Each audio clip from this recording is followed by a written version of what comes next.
Okay, so I wanted to just talk about some updates and things with Second Life and other stuff that's going on at the moment. Um, I'm gonna put a video in the end screen of this live stream pointing to Geeksvana to do with drones and everything, because apparently there was a huge FUCK up of updates to do with charges and fees in the next few years, and somebody's got completely messed up the sums. Anyway, Geeksvana correct, got it all sorted out, apparently, got it all corrected and everything. So that's to do with the drones, but that's in the after this live stream. Anyway, so everybody I've spoken to, whenever you talk to people about Second Life, they say, oh, it's a game. No, it's not a game, right? It's got games in it. It's a virtual world. It's a virtualization of a that's what it's called, Second Life. I mean, it's basically like another world, right? You know, it's a world inside a world sort of thing. So you get inside that, basically what you get in the real world, but in simulation form. But there are games inside it. I mean, you can actually play board games, there are games in there that you can play, but generally speaking, fundamentally, the actual basic Second Life platform isn't a game as such. It's a simulation. I mean, you can do inside it what you can do. You can do more inside it actually than what you do in the real world, because let's face it, because it's a simulation. You can jump out of airplanes without a parachute and die and live again and all that. But I mean, you know, a game usually has a scoreboard, right? It keeps score of everything you do, and you know, you get points and things. Oh, in saying that, there are certain point systems built into these virtual worlds where you can collect coins and things, and you can collect bonuses and things like that, and you get these experiences, and which add to your profile, depending on what it is you're doing in the virtual world. You know, whether it's you're learning how to do scripting. So in a way, you're actually learning things to do with programming and scripting and modeling and the sorts of things which help you in the physical world as well. So it's like a tool. It's just a tool for learning, really, and also experiencing things that you can't necessarily experience in the physical world.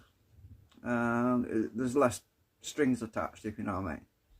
So I just wanted to talk a little bit about that, because there's such a big misconception about it, and it's much bigger than people realise. It's huge. It really is quite big.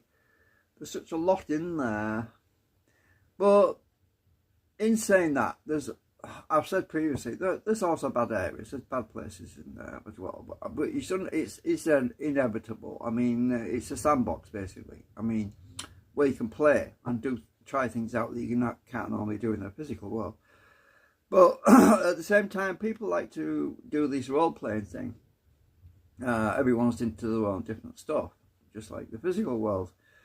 And Wileyville is pretty much like that. It's a city, a dystopian city set in the future, and it basically reflects on the depopulation or end times of a possible potential future for the physical world. In a way, it's kind of a mirrored reflection of what we might end up actually experiencing in the physical world.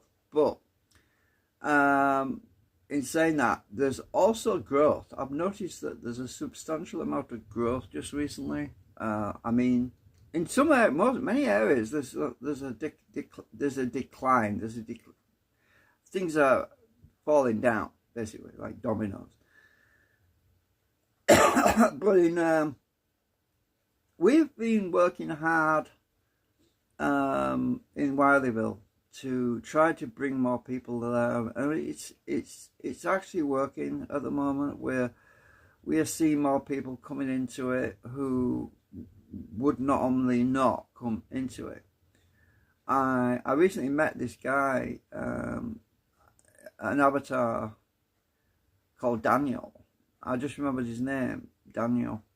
He was a tiny little 6-inch tall, and I almost stepped on him. I couldn't see him; he was so tiny. But I kind of, when I turn into my avatar as a frog or a butterfly, I can then reflect on.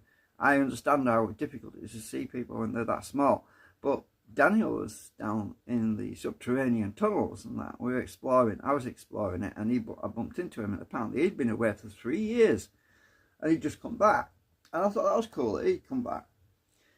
And there's a few new people come in now, and they found it to be exhilarating and refreshing, and because there's so many platforms, there's so many simulations inside Second Life that are very constrictive, and you know the rules.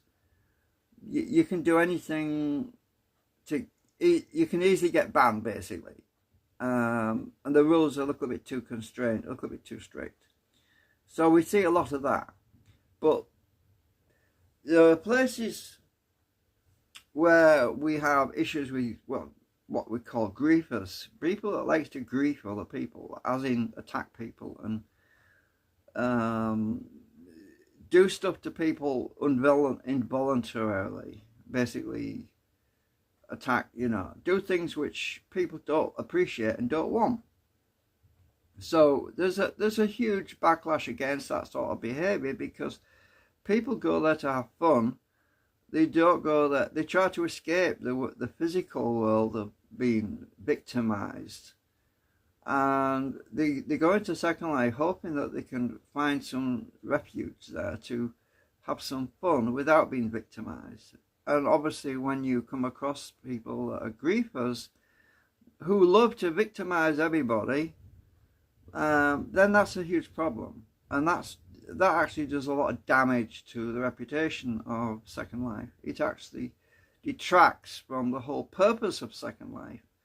The purpose of Second Life is to allow people to expand their fun and their experiences, and to interact with other people, meet people, make friends. But when you come across the griefers, it's difficult to make any friends, because you feel like you're being attacked and victimized and bullied, and all it does is it negatively impacts the whole purpose of the simulator, Second Life. It really does detract from the whole gain point of it, you know, as in gaining friends and making friends and having fun. It detracts that. So griefers are a huge problem, and not only do they upset and destroy emotionally people,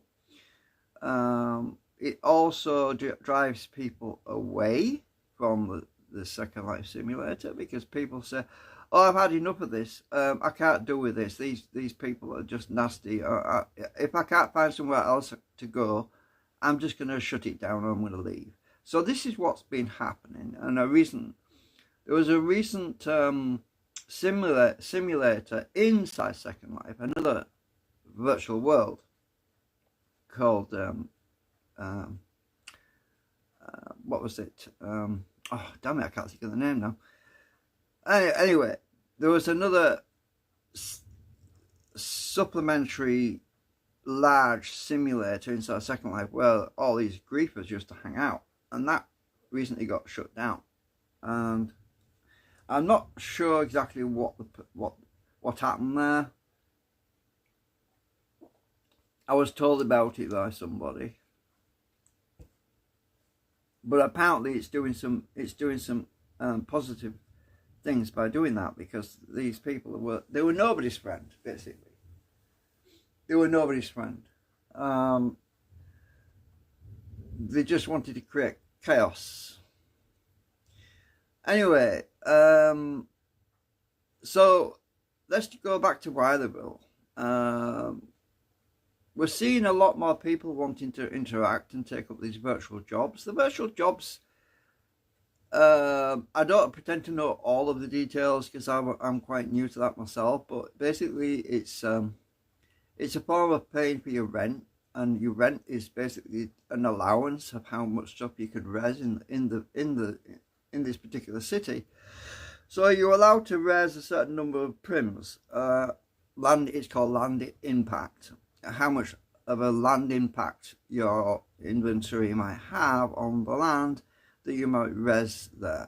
So when you res something, it basically means you're pulling out of your stash of items in your inventory, and you're actually creating it, resing it in the virtual world. Now, normally you have a limitation, a very small limitation, but when you actually have a virtual job in Second Life in this particular city, you have a much larger allowance without actually paying for land. So you can actually buy an area. You can pay weekly amount to have, basically you have a home there with a bathroom, a bedroom, and like a normal house with everything in it, right? With all your possessions in it. You can actually rent that. Obviously, it depends which simulator you're in to actually what the costs are. It varies, obviously. But you can actually have a virtual home in there. We can play. It's a bit like The Sims, the other Sims, you know, the kids one, where you can actually have a virtual lifestyle there, you know. Then there's these other thing called the breeders, where they have cats and dogs and animals that are virtual, not real. They're not real. The scripts, obviously, and they're very interesting because I only discovered about these recently, and apparently these little cats and dogs and things are called the breeders. Can give birth, and you have to look after them, and it's a bit like the other Sims, you know, the other Sims game. That's it. That's not a game either. Well, that was probably a game actually, but so you have these pets and you look after them, and it creates a certain amount of responsibility and dedication towards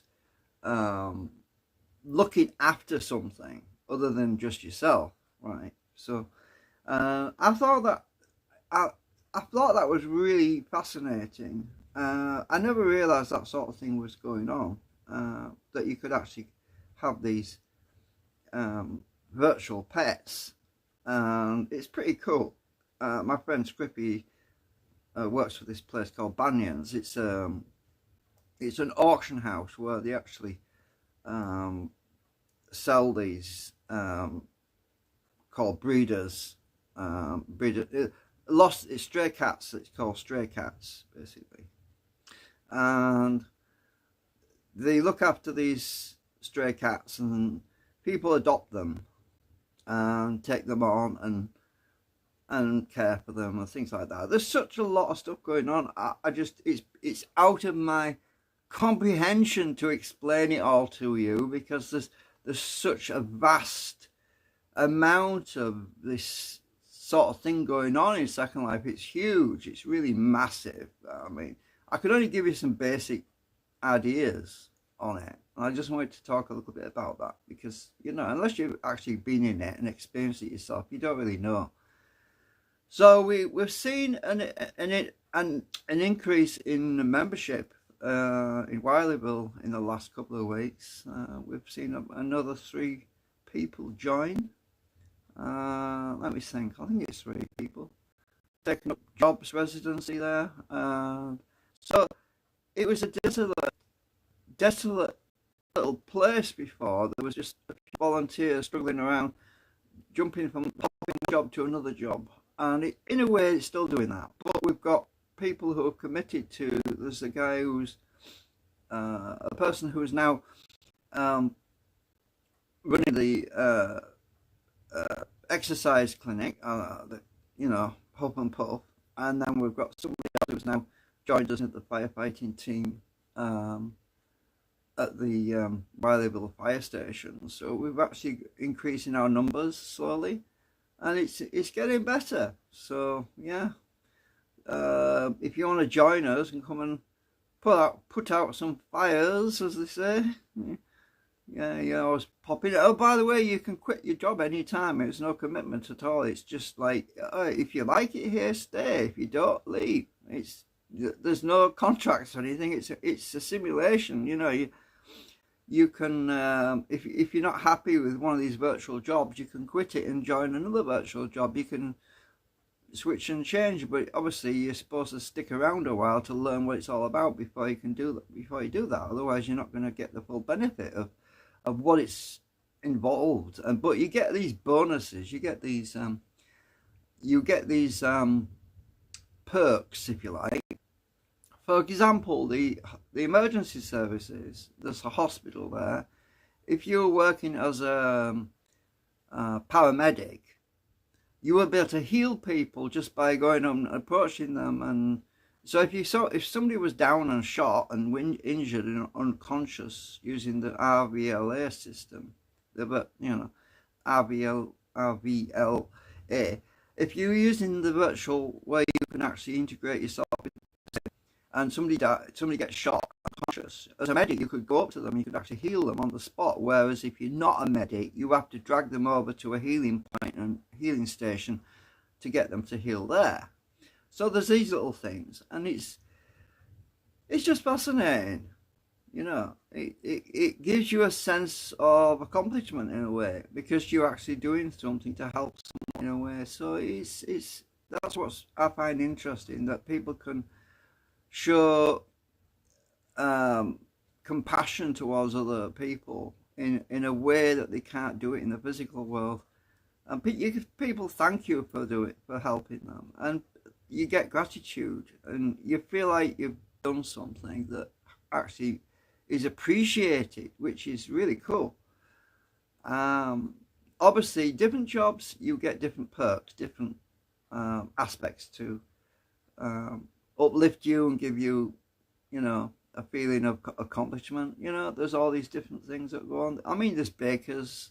It's kind of funny, the bakery. I've not explored it fully yet, so I can't talk too much about that, but apparently you're not allowed to bake muffins there, because the muffins are the ones that are attacking people. It's really funny.